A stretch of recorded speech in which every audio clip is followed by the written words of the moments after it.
വരാനിരിക്കുന്ന സിനിമകളും അതുപോലെ തന്നെ പുറത്തിറങ്ങിയ സിനിമകളുടെ കളക്ഷനുമാണ്. എന്നാലും ആ സിനിമകൾ ഏതെല്ലാമാണ് നമുക്ക് നോക്കാം. നമ്മൾ അവതാർ സിനിമയുടെ കളക്ഷനാണ് ആദ്യം നോക്കുന്നത്. അവതാർ സിനിമ 4000 കോടിക്ക് മുകളിലാണ് വേൾഡ് വൈഡ് ആയിട്ട് കളക്ഷൻ നേടിയിട്ടുള്ളത് എന്ന് പറയാം. എന്തായാലും നമ്മുടെ ഇന്ത്യയിൽ നിന്ന് മാത്രം സിനിമ 100 കോടിക്ക് മുകളിൽ കളക്ഷൻ നേടി. അവതാർ സിനിമ വലിയൊരു വിജയത്തിലേക്കാണ് പോയിക്കൊണ്ടിരിക്കുന്നത് പറയാം. പിന്നെ അതുപോലെ തന്നെ നമ്മൾ ദുരന്തരം സിനിമയുടെ കളക്ഷൻ പുറത്തു വന്നിട്ടുണ്ട്. എന്തായാലും 907 കോടിക്ക് മുകളിലാണ് സിനിമ കളക്ഷൻ നേടിയിട്ടുള്ളത്. ഇതും 1000 കോടി നേടുമെന്ന് പ്രതീക്ഷിക്കാമെന്ന് പറയാം. പിന്നെ അതുപോലെ തന്നെ നമ്മുടെ പ്രഭാസിൻ്റെ പുറത്തിറങ്ങാനിരിക്കുന്ന സിനിമയാണ് രാജാസാബ് എന്ന സിനിമ. ഈ സിനിമ ജനുവരി 9 റിലീസ് ചെയ്യുന്നത്. പിന്നെ ജനുവരി 9 മറ്റൊരു സിനിമയും കൂടി റിലീസ് ചെയ്യേണ്ടതെന്ന് പറയാം.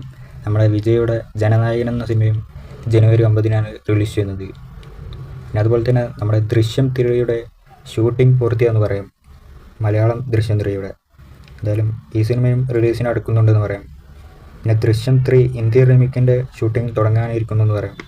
എന്തായാലും ഹിന്ദി റീമേക്കിൻ്റെ റിലീസ് ഡേറ്റ് പുറത്തു വന്നിട്ടുണ്ട്. എന്തായാലും സിനിമ 2026 ഒക്ടോബർ മാസങ്ങളിലാണ് റിലീസ് ചെയ്യുന്നത് കേൾക്കുന്നു. എന്തായാലും ദൃശ്യം 3 എന്ന സിനിമയ്ക്ക് വലിയൊരു ഹൈപ്പാണുള്ളത് നമ്മുടെ മലയാളം ദൃശ്യം 3ക്ക്. പിന്നെ അതുപോലെ തന്നെ നമ്മുടെ ദുൽഖർ സൽമാൻ നായകനാകുന്ന സിനിമയാണ് ഐ ആം ഗെയിം എന്ന സിനിമ. ഈ സിനിമയുടെ ഷൂട്ടിംഗ് ഇപ്പോൾ ചെന്നൈയിൽ നടന്നുകൊണ്ടിരിക്കുകയാണെന്ന് പറയാം. എന്തായാലും ഏറെ നാളുകൾക്ക് ശേഷം നമ്മുടെ ദുൽഖർ സൽമാൻ മലയാളത്തിൽ അഭിനയിക്കുന്ന സിനിമയാണെന്ന് പറയാം. പിന്നെ അതുപോലെ തന്നെ നമ്മുടെ ബാഹുബലി 1ഉം 2ഉം കൂടി കൂട്ടിച്ചേർത്ത സിനിമയാണ് ബാഹുബലി എപ്പിക് എന്ന സിനിമ. ഈ സിനിമയുടെ OTT റിലീസ് പുറത്തു വന്നിട്ടുണ്ട്. നെറ്റ്ഫ്ലിക്സ് ആണ് മേടിച്ചിട്ടുള്ളതെന്ന് പറയാം. എന്നാലും സിനിമ നെറ്റ്ഫ്ലിക്സിലൂടെ പുറത്തു വരുമെന്ന് അറിയിച്ചിട്ടുണ്ട്. പിന്നെ അതുപോലെ തന്നെ നമ്മുടെ സ്ട്രേഞ്ചർ തിങ്സിൻ്റെ വോളിയം 2യുടെ റിലീസ് പുറത്തു വന്നിട്ടുണ്ട് പറയാം.